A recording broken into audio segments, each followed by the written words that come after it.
Hi, I'm Sing from Group 2, and now I will help to present for the answer of question 1, which our group had discussed and do it together.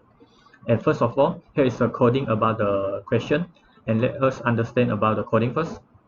And inside the integer main function, there should be 3 child process be created, which are the PID1, PID2, and PID3.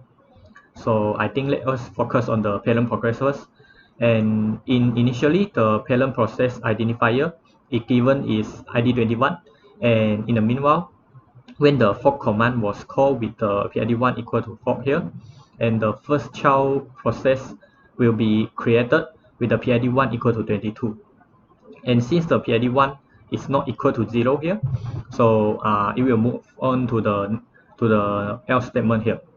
And the output should print out the operating system, and the next the second child process will be created with PID2 equal to 23, and comes again since the PID2 is not equal to 0 again, so it will move on to the else statement again. And next it should be print out the difficult sentence here, and also the third child process will be created with the fork command here with PID3 equal to 24. And lastly, it should also print out the but interesting sentence here. So next, let us focus on the child process PID1 first, and in which its ID should follow the PID1 in parent process, which are 22, and its PID1 in the child process should become 0. So in the coding, when PID1 is equal to 0 here, and it should print out the I love sentence here. And while in the child process in PID2, as I mentioned just now, its ID should follow the PID2 in parent process, which are 23, and its PID2 inside its process should become 0. The only different thing for this PID is that the PID1 should follow the parent process to write back, which are the PID1 will become 22 from the parent process.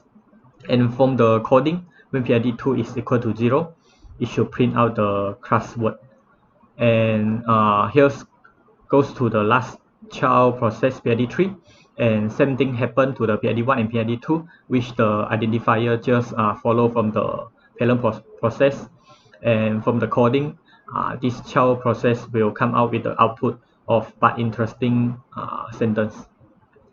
And I think that's all about the explanation of the answer in question 1, and in the next video my another two group members which is Wei Lun and Josh will have to present and explain about the answer for question 2. Thank you very much.